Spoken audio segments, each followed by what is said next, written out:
Shalom,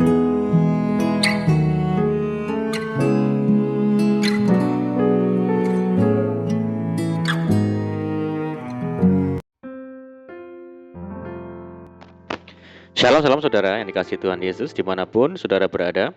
Saya menyapa saudara semua yang ada di Indonesia, dari Sabang sampai Merauke, dari Miangas sampai Pulau Rote, dan saudara yang ada di Malaysia, yang ada di Kamboja, di Singapura, dan dimanapun berada. Senang sekali berjumpa kembali menjumpai saudara semua. Saya percaya kita semua tetap berada di dalam kasih dan penyertaan Tuhan kita, Yesus Kristus. Haleluya. Selamat datang kembali di channel Pokok Anggur bersama saya, Yusia Krispianto. Mari saudara, sebelum kita bersama-sama merenungkan firman Tuhan, mari terlebih dahulu kita akan bersatu di dalam doa. Bapa di surga, Bapa yang baik, Bapa di dalam nama Tuhan Yesus, kami bersyukur buat segala kebaikan Tuhan hari ini. Terima kasih buat penyertaan-Mu bagi kami ya Tuhan. Dan saatnya kami rindu untuk merenungkan firman-Mu. Ajar kami ya Tuhan, untuk mengerti dan memahami segala kehendak-Mu bagi kami. Mari ya Tuhan, buka rahasia firman-Mu saat ini dan terangi hati kami dengan firman Tuhan. Terima kasih Tuhan. Doa kami hanya di dalam nama Tuhan Yesus kami berdoa. Amin. Puji Tuhan. Baik saudara, kita akan membaca bersama-sama di dalam Mazmur 117 ayat yang kedua. Sebab kasih-Nya hebat atas kita, dan kesetiaan Tuhan untuk selama-lamanya. Puji Tuhan. Saudara, apabila kita ingat tentang kasih Tuhan di dalam hidup ini, sampai kapanpun kita tidak akan sanggup menghitung dan mengukurnya. Kebaikan, kemurahan, kesetiaan, pemeliharaan, dan perlindungan Tuhan atas kita sungguh tiada batasnya. Firman Tuhan berkata, betapa lebarnya dan panjangnya dan tingginya dan dalamnya kasih Kristus. Namun seringkali kita kurang menyadarinya saudara. Tidak sedikit dari kita yang hanya ingat tentang besarnya masalah dan kesulitan-kesulitan yang kita alami. Masalah dan kesulitan yang ada seolah menghalangi dan menutupi pandangan mata kita untuk melihat kebesaran kasih Tuhan. Manakah yang lebih besar saudara, masalah atau kasih Tuhan yang telah kita terima? Jikalau kita mau berkata jujur, kasih Tuhan itu jauh lebih besar dari masalah apapun. Daud adalah orang yang merespon apa yang Tuhan sudah kerjakan di sepanjang hidupnya dengan sikap hati yang benar. Daud berkata, aku mau bersyukur kepada Tuhan dengan segenap hatiku. Hati Daud berlimpah dengan ucapan syukur. Bukan bersyukur dengan perkataan saja saudara, tetapi bersyukur dengan segenap hati. Rasa syukur yang hanya diucapkan lewat bibir saja tentunya sangat berbeda dengan ucapan syukur yang keluar dari lubuk hati yang paling dalam.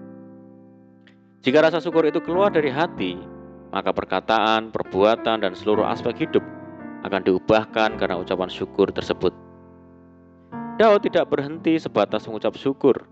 Ia juga rindu untuk menyaksikan kasih Tuhan kepada orang lain, menceritakan segala kebaikan yang telah ia terima dari Tuhan, menceritakan apa yang sudah dialaminya bersama dengan Tuhan. Bagaimana dengan kita saudara?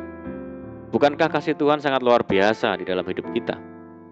Tuhan Yesus rela mengorbankan nyawanya menebus dosa-dosa kita, mengampuni kesalahan kita, membebaskan kita dari segala kutuk, dan karena kasih-Nya kita diangkat sebagai anak-anak-Nya. Sadar betapa hebatnya kasih Tuhan mendorong Daud semakin mendekat kepada Tuhan, semakin mengenalnya dan mencari Tuhan lebih sungguh. Saudaraku, di masa yang sulit ini tidak sedikit orang Kristen yang goyah imannya. Mereka mulai meragukan kasih dan penyertaan Tuhan di dalam hidup ini. Jikalau kita masih saja meragukan kasih setia Tuhan dalam hidup ini, berarti kita adalah orang-orang yang tidak tahu untuk berterima kasih saudara. Sama seperti 9 orang yang sakit kusta yang sudah disembuhkan Tuhan. Yang setelah sembuh mereka langsung pergi meninggalkan Tuhan tanpa berterima kasih kepadanya. Bukankah di setiap langkah, dimanapun dan kemanapun kita pergi, Dia Immanuel, Tuhan yang selalu menyertai kita. Kita masih bisa bernafas sampai detik ini, itu semua adalah karena kasih Tuhan. Saudaraku, Rasul Yohanes dalam suratnya menegaskan bahwa Tuhan adalah kasih. Dan dalam hal mengasihi ini bukan kita yang mengasihi Tuhan, tetapi Tuhanlah yang telah mengasihi kita.